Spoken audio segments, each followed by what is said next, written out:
Hello， 大家好，我是范，我现在在新加坡啊。今天的骑行计划，因为新加坡非常小啊，可能一不留神就骑出去了。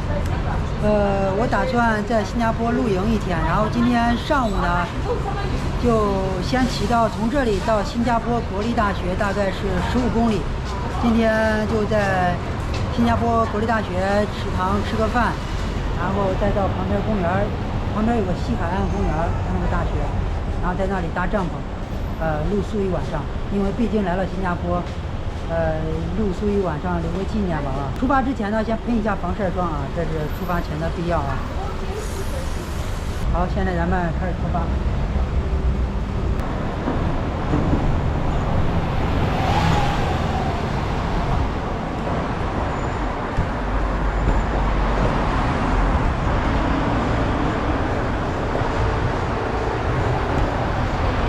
新加坡的路啊，90%是没有自行车道的，只能走在这个路上啊，走在大马路上，跟这个机动车夺道啊。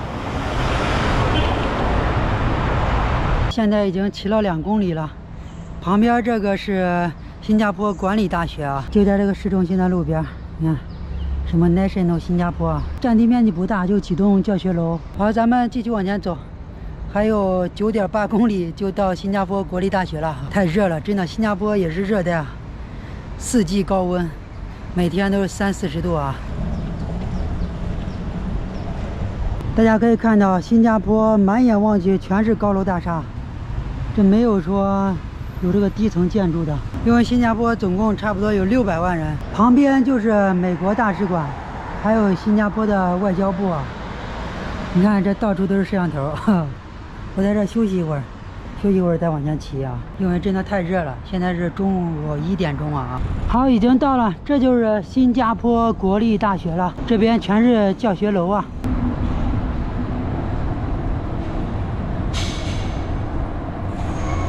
看我身后这个牌子 ，National University of Singapore， 就是新加坡国立大学的这个大门口的牌子啊。我的手机已经非常高温了。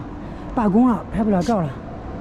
我放在地上这个水边，给它屋里降一下温。从这个门口进去，第一个楼就是新加坡国立大学医学院 Hospital University 啊，那边是主校区，我往那边走一下吧啊。旁边是国立大学的操场，啊，这个草好厚啊，上面有人在打那个美国的那一种棒球吧，应该是。你看我身后的公交车啊，就是他们校内主要的通勤工具就是公交车啊，要么是自行车。因为我没有办新加坡的手机卡，也没有流量，我也不知道我走到哪了，反正走到哪算到哪吧。这个学院楼挺大的，叫什么 Lee Kuan Yew Na Wan 啊，大家知道的可以翻译成中文啊。这个新加坡国立大学啊，是新加坡最好的学校了，它在亚洲排名第1啊，在全球能排到第8名啊，你想想多么厉害。它的前身呢是1905年的海峡殖民地医学学校，发展到现在已经发展成16个学院的一个综合性大学了，差不多占地有150公顷，和咱们的北京大学占地面积差不多，学生也有3万多了啊。我身后是他们这个学校的一个面积图吧，给大家看一下啊，这就是这个学校大概的占地总面积了，150公顷就相当于150万平方米了啊。刚才咱们是从这里，这是医学院，从这里沿着这条路一直走到这里的，你看 You are here， 我们现在在这里，这个大学的大厅。如果咱们再沿着这条路再继续往前走，就从这个西门出去了。但是呢，我想从南门出去。等会儿咱们的线路呢，就从这里开始走这个门出来，大概就是走这条线路吧啊。你看我的看图能力还不错吧啊。当你手机没有网络的时候，关键时刻还是要靠这种纸质的地图。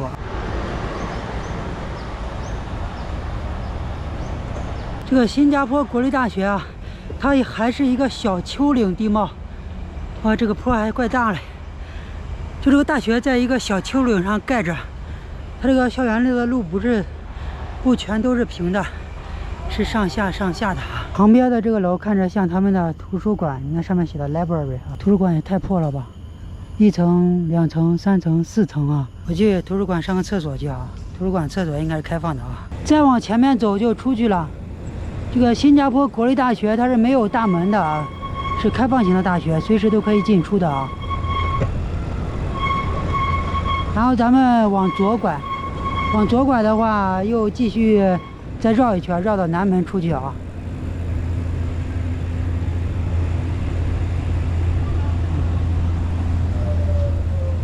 好，现在已经到南门了，已经绕着新加坡国立大学转了整整大半圈了。前面就是南门了啊，从这个南门出去就是这个西海岸公园了。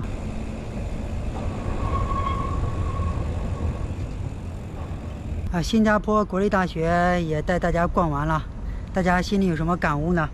就拿我自己的亲身感悟来说吧，因为我在中山大学、北京大学、清华大学都分别待过1年啊。我感觉以新加坡国立大学，跟这3个大学来比，我还是有一点点发表意见的这个权利的啊。因为今天是周日。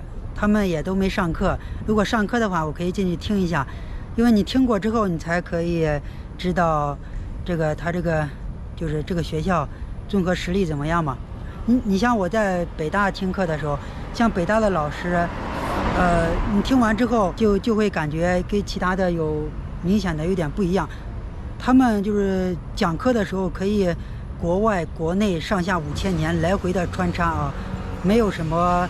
就是感觉生硬的地方，你听着非常享受啊。这个教学这方面，从排名上来说，新加坡国立大学肯定是更往前的啊。但是我也没听课，我也不好做什么评判啊。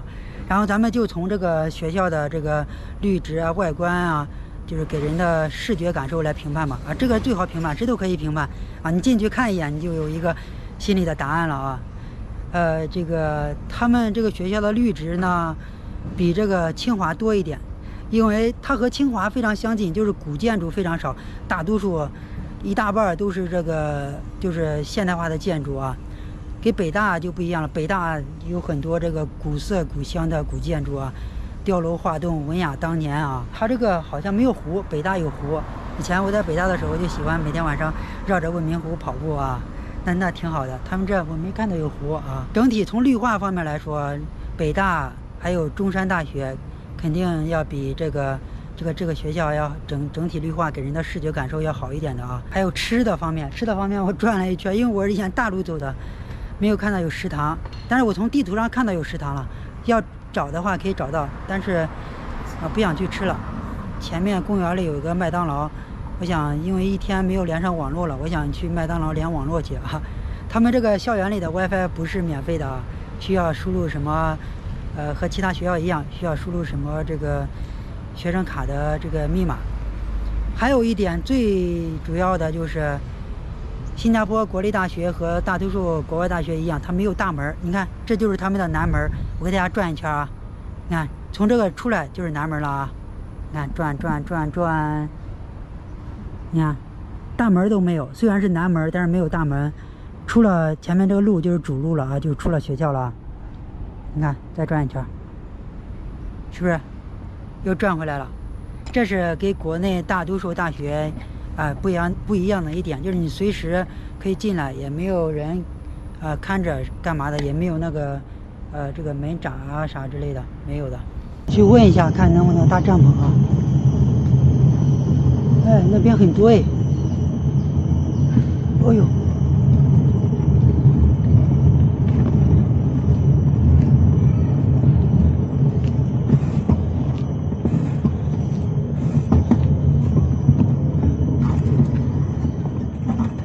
问一下吧。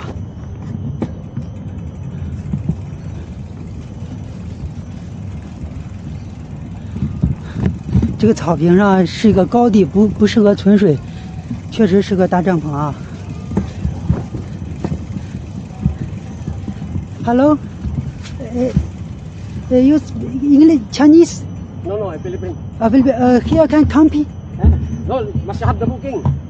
Booking? Must book. Where booking? Application one now cannot ready. Need See the one, the two guy one, the one in speak one. Isi your booking, no booking. As you go out. Need money? How no No money? money, no need money. No money. I don't know how to This one book it. online booking, one online booking.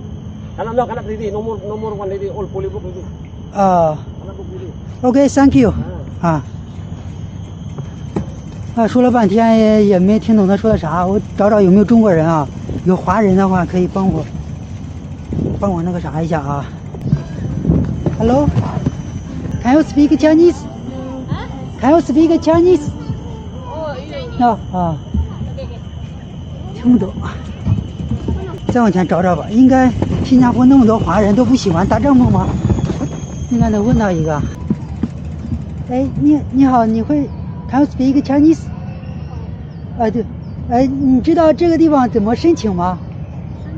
就是要搭帐篷的话，在网上。就是有没有什么网站？有啊，你查个 N Park 啊，你能帮我写一下吗？谢谢。那边有说明，好像厕所旁边有一个。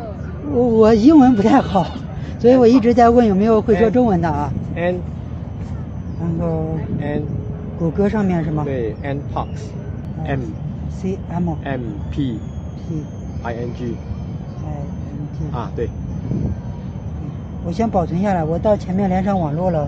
可以。到那个麦当劳 N Parks Camping， 然后上面它就有，你要它好像没有中文的界面，就是英文界面，你就要看一下。就申请就很快就能通过是吗？它是如果是公民跟永久居民是免费的，可是那个你是如果是外国人的话就不确定了，没有N Parks Camping， 你就看上面的连接它就可以选地点，这是 West Coast。好，谢谢啊。那边那个麦当劳是在前面吗？在这边。好，谢谢啊。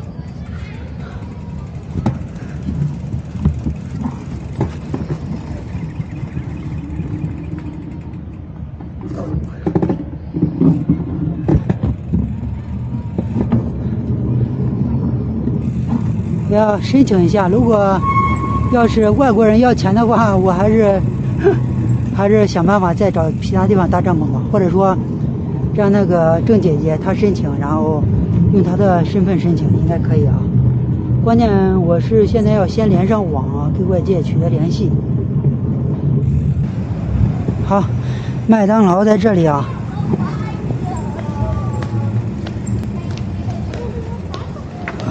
先给他这样。给我的菜给我。好，这个餐已经点好了，服务员帮我点的啊。他居然会说中文啊！我是38号啊，然后在这里可以付钱啊。因为今天和明天我的预算是25新加坡元啊。如果这个汉堡要是5块的话，我还剩20可以花。他等一会儿给我端过来哦。一般的麦当劳、肯德基他们都是自己取餐的，他居然给我端过来啊！服务挺到位的。反正你在新加坡吃饭都要给政府交税的。这原来这个汉堡是5块2毛5。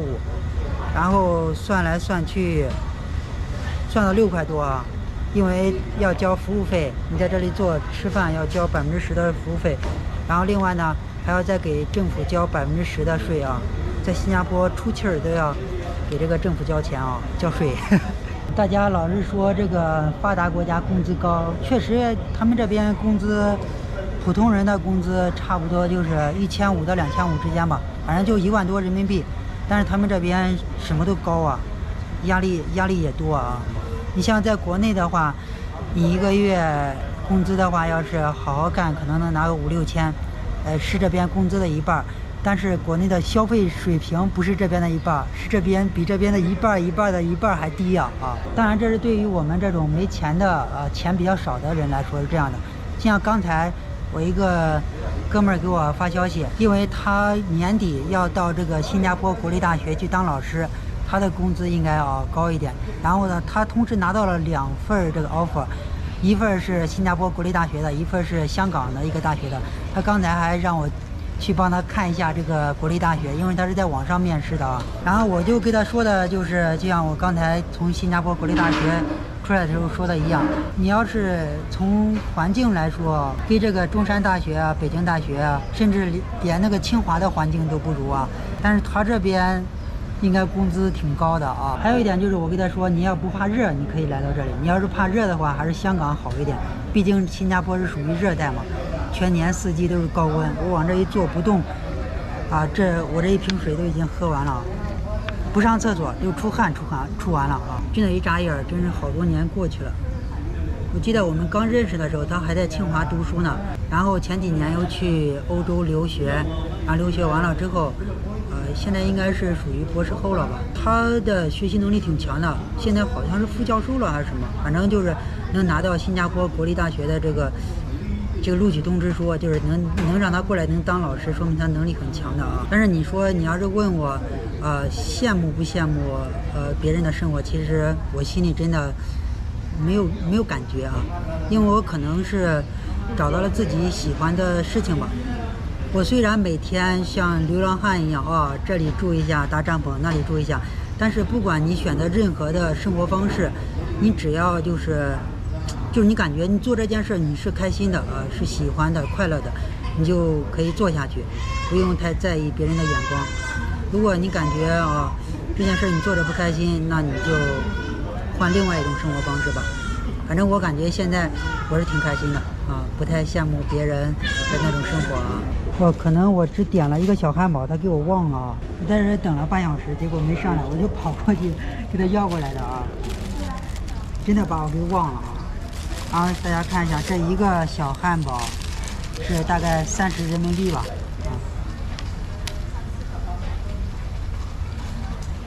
现在想吃一个垫一下，等晚上再吃一个啊。因为它这个麦当劳是24小时开的，那个地方不是不让搭帐篷吗？我想我干脆我就不去了，我今天就在这个地方趴在桌子上睡一晚上就算了啊。